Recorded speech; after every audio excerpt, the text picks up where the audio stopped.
કે દુઃખ ટાળવા કરવું કે સુખ પામવા કરવું, પણ ઈશ્વરનું ભજન કરો. આશરો એનો કરવો, પહેલી વાત એટલે. આ ગીતાનો સાર એટલો કે ઈશ્વરનો આશરો, રામ છે, કૃષ્ણ છે, જે આપણા ઈષ્ટદેવ હોય એનો આશરો આપણે ભગવાનનો કરવો. અને જેમ જેમ પછી આપણે વૈરાગ દ્રઢ થતો જાય, જગતમાંથી વૃત્તિ તૂટતી જાય, એમ પછી ધીરે ધીરે સકામમાંથી નિષ્કામ ભક્તિમાં આવવું. તો આ રીતે ભગવાને. હવે આ ગાવાની વાત તમે જો, અમારે એક સાધુ હતા ગઢડામાં, આ બનેલી ઘટના છે. એ બી બહુ સારા ગાયક હતા. હવે એમાં એકવાર કોઈ આચાર્ય અને કોઈ આવ્યા હશે, તો એના ગુરુએ એવું કીધું, બેટા આચાર્ય આવ્યા છે ને તું બહુ સારું ગા છો, તો એકાદું કીર્તન સંભળાયું, બધા રાજી થાય તારા ઉપર. હવે કોઈ બીજું માણા હતું નહીં, ખાલી એક આચાર્ય બેઠા છે સભામાં કે એમ. એટલે આને એમ છું, એમ હું થોડો ગાવી કે આમ ઓડિયન્સ હોય 2-5 હજાર માણાનું, અને આ બધી આમ કાંઈક એવો માહોલ હોય કે એવો ઉત્સવ હોય, અને એમાં હું આમ ગાઉં તો કંઈક મારું આમ જરાક લેખે લાગે, હું કાંઈ થોડો સામાન્ય ગાયક છું. એટલે ન ગાયું, ના પડતી હતી એના ગુરુને. એટલે એના ગુરુએ એટલું કીધું કે આવા આચાર્ય આવ્યા છે અને એને રાજી કરવા તારી ગાયન કળા કામમાં ન આવે, તારી ગાયન કળા કામની હું કે. આટલું એના ગુરુ બોલ્યા. અને જે એને કંઈક ગળામાં થ્રોટ ઇફેક્ટ લાગુ પડી, ભાઈ ગળું હાવ ખતમ થઈ ગયું, ગાયા જેવું જ ન રહ્યું. 5000ની સભામાં ને એક માણા આગળ ગાયા જેવું ન રહ્યું. એટલે આ ચીજો બધી છે, આખી ઘટનાઓ, આ બનેલી ઘટના છે આવડી આપી. એટલે નિર્ગુણ ભક્તિ અને સકામ ભક્તિ અને નિષ્કામ ભક્તિ, એમાં બહુ જમીન આસમાનનો ફરક છે. મારે ને તમારે આ બધા માર્ગો વિચારી ધીરે ધીરે એમાં અપડેટ આપણે કરતા જઈએ, આગળ વધીએ એવો પ્રયાસ કરવો. અને બીજી વાત ભગવાન એ કહે છે કે હે અર્જુન, જે ભક્તિ કરતાં કરતાં અંતકાળે મારું સ્મરણ કરતાં કરતાં શરીર છોડે છે, એ અંતે મને પામી જાય છે. અંતકાલે ચ મામેવ, 8મા અધ્યાયના 2 શ્લોક બહુ સમજવા જેવા છે. અંતકાલે ચ મામેવ સ્મરન મુક્ત્વા કલેવરમ યહ પ્રયાતિ સમદ્ભાવં યાતિ નાસ્ત્યત્ર સંશયઃ. યમ યમ ચાપી સ્મરન ભાવં ત્યજત્યન્તે કલેવરમ તમ તમેવેતિ કૌન્તેય સદા તદ્ભાવ ભાવિતઃ. કૃષ્ણ ભગવાન કહે છે કે અર્જુન, અંતકાળે મામેવ સ્મરણ, મારું જ સ્મરણ કરતો થકો, મુક્ત્વા કલેવરમ, કલેવરમ એટલે શરીર, જે આ શરીર છોડે છે, યહ પ્રયાતિ સમદ્ભાવમ, તે મને પામી જાય છે, મારા ભાવને પામી જાય છે. અંતકાલે ચ મામેવ સ્મરન મુક્ત્વા કલેવરમ યહ પ્રયાતિ સમદ્ભાવમ યાતિ નાસ્ત્યત્ર સંશય. આમાં કોઈ સંશય નથી, એ મને પામે છે. અને ભગવાને એક વાત એવી કીધી કે યમ યમ ચાપી સ્મરન ભાવમ ત્યજત્યંતે કલેવરમ, જેવા ભાવનું સ્મરણ કરતો થકો જીવ અંતકાળે શરીર છોડે, એ એવા ભાવને પામી જાય છે. હવે જો અંતકાળે દાદા ભીષ્મ હતા, આમ સૂતા હતા બાણશૈયામાં. પ્રસંગ અદ્ભુત આપણે આમ મહાભારતમાં વર્ણવ્યો. ભગવાન કૃષ્ણ સામે ઊભા હોય અને દાદા 2 હાથ જોડીને રજા માંગે કે પ્રભુ હવે મને આજ્ઞા આપો, હું આ શરીર છોડું. ઈચ્છા મૃત્યુનું વરદાન હતું. ભગવાને એમને આજ્ઞા આપી કે તમે હવે શરીર છોડો, મારી આજ્ઞા છે. ભગવાનની આજ્ઞાથી શરીર છોડે. કૃષ્ણ ભગવાન એમ કીધું મહાભારતમાં કે હે દાદા, તમારા જીવનમાં તમે કોઈ પાપ નથી કર્યું. સર્ટિફિકેટ કૃષ્ણ ભગવાને આપ્યું. અને ભગવાનની સામે ઊભા હોય, ભગવાન સામે ઊભા હોય અને ઈશ્વરનું સ્મરણ કરતાં કરતાં શરીર છોડે, એ ભગવાનને પામે છે. અને એટલા માટે આપણા ઉપનિષદમાં કહ્યું કે અંતે યા મતિહિ સા ગતિહિ, અંતે જેવી બુદ્ધિ રહે એવી ગતિ થાય. એટલે આપણે ગઈકાલે સાંભળ્યું કે ભરતજીને અંતકાળે મૃગલામાં બુદ્ધિ રહી તો મૃગલાનો દેહ આવ્યો.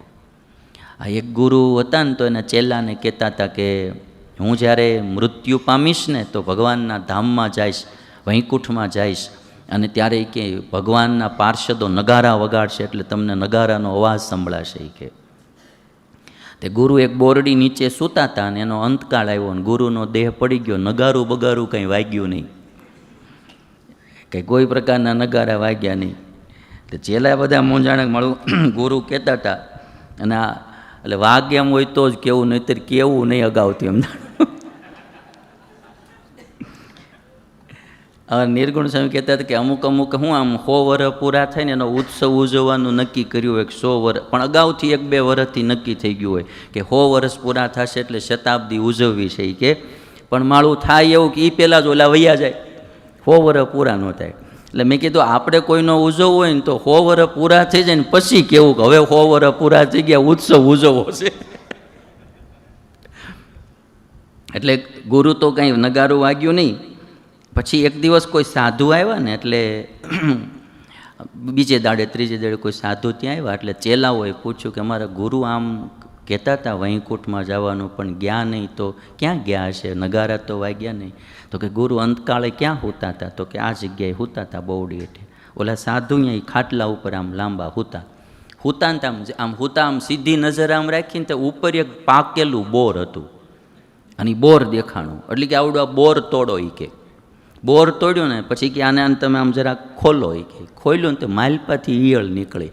સાધુ કે દર્શન કરો એ આપ કે ગુરુદેવ હે. એ કે મરતી વખતે આને બોર ખાવાની ઈચ્છા રહી અને બોરમાં જીવ રહ્યો એટલે બોરમાં ઈયળ થઈને આવ્યા છે.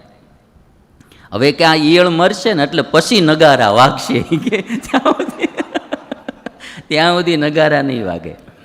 જ્યાં વાસના જેની જરી રહે છે તે જન્મ તો ત્યાં જઈને લહે છે.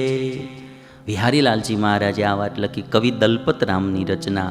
જ્યાં વાસના જેની જરી રહે છે તે જન્મ તો ત્યાં જઈને લહે છે. એટલે મારે ને તમારે બધાએ ભલે અત્યારે આમ જરા જરા હોય પણ આમ અંતકાળ આવતા પહેલાં ક્યાંય વાસના રાખવી નહીં. હા, તૈયારી કરતી જ રહેવી. ગમે ત્યારે દેહ પડે પછી આ લોકોમાં ક્યાંય ચિત્તને ચોંટવા ન દેવું. કોયલાનું શું થાય આનું આપણે નહીં હોય તો સારું જ હાલશે તમારે. કારણ કે આપણે નહોતા તેદી આ દુનિયા હાલતી હતી, નહીં હોય તેદી પણ હાલશે. બહુ ખોટી ઉપાધિઓ ને બહુ ખોટી ચિંતાઓ ને પછી મારે આ કરવું ને તે કરવું ને એવું બહુ ન રાખવું. અંતકાળ તો સુધારી જ લેવો જોઈએ આપણે. એટલે આ ભગવાન કૃષ્ણ જે વાત કરે છે એવું કે પછી બહુ મોહ અને વાસનાઓ ન રાખવી. અને એક બહુ સીધો હિસાબ છે કે આપણે એકલા છીએ, જીવનું હગું કોઈ છે નહીં. દેહ આવે ને પછી જ બધા હગાવાલા હોય. આ ખાલી જાણવા માટે કહું તમને. હા, બાકી જે કરવું ઘટતું બધું કરજો, એની હું ના નથી કહેતો, પણ જાણવા જેવું સાચું છે. આ દેહ આવે ને પછી જ બધા હગાવાલા હોય. આ જીવ પૂર્વજન્મમાં ક્યાંક હોય એટલે આપણા અટાણના જે હગાવાલા એ કોઈ આપણા હગાવાલા ન હોય. જેની ઘરે આપણો જન્મ થાય એટલે એ મા બાપ થાય, એમની ઘરે પછી જે જન્મા હોય એ ભાઈઓ બહેનું થાય, પછી કાકા કાકી મામા એ બધું પછી એને આધારે બધું થાય. અને પછી છે તો તમે 20-21 વર્ષના થાવ એટલે પરણો એટલે એક પાત્ર તમારી ઘરે આવે એટલે સીધો બેઠો આખો પડાળ બીજો તૈયાર થઈ જાય. 2 પડાળીઓ મકાન થઈ જાય તરત. તે અહીંયા બા હોય તો ત્યાં હાહુ થઈ જાય, અહીંયા બાપુજી હોય ત્યાં સસરા થઈ જાય, અહીંયા ભાઈઓ હોય ત્યાં હાળા થઈ જાય, અહીંયા બહેનો હોય ત્યાં હાળિયું થઈ જાય, પાટલા હોવું વધારાની. એટલે બધું કાકાજી મામાજી આ બધો આખો પડાળ અહીંયા આમ તમે જોવો ને તો તૈયાર થઈ જાય. એટલે ડબલ હગાવાલા થઈ જાય આપણે તરત. તે હવે તમે ઓલું હશે શરીરવાળું બહુ આપણને ન જ સમજાય, પણ આમાં તરત તમને સમજાય કે એ 6 મહિના વરદી જેવા ભાગ્ય એવું બધાને હાલતું હોય. અટાણે તો આ બહુ શોર્ટ ટાઈમનો આખો ફાસ્ટ ફૂડ ખાઈને માણાના માઇન્ડ ફાસ્ટ થઈ ગયા. 2 મહિનામાં છૂટાછેડા થાય, 3 મહિનામાં થાય, વરે થાય, 6 મહિને થાય. હવે તમે સમજો કે પત્ની આવ્યા પછી આખો પડાળ હોય, એમાંય હાળી આવ્યા હોય 2 દી તો રજા રાખીને ફરવા લઈ જાય અને ખાવા લઈ જાય હોટલોમાં. કેવો હરખ હોય, તમે વાત જવા દો. અને બધી આખી આમ કેટલું બધું હોય એમ, બરાબર. હવે 100 મહિનામાં છૂટાછેડા થાય પછી ઈવડી હાળી નીકળે એમ કહેવાય કે મારી હારી નીકળી છે એમ.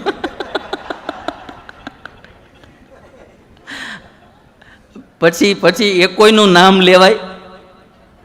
પછી નામ ન લે, કારણ કે જેને લઈને સંબંધ હતો બધાનો, હાળીનો હાળાનો, કે જે ઈ પાત્ર છૂટી ગયું એટલે ઓલા બધા જ સંબંધ ઓટોમેટિક કટ થઈ જાય.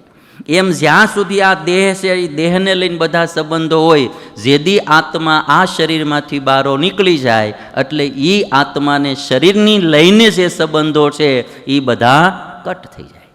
હવે પાછો બીજો જન્મ ગમે ત્યાં લે, અહીંયા નવેસરથી પાછું બધું થાય. આ સનાતન સત્ય છે, એમાં તો કોઈ કાંઈ મીનમેક છે નહીં. આ વાતને જો આપણે થોડીક યાદ રાખીએ તો એટલી ખબર પડે કે ક્યાંય બંધાવા જેવું નહીં. થોડુંક પાછી વૃત્તિવાળી, ચોટવું નહીં, નિષ્પૃહપણે કામ કરવું.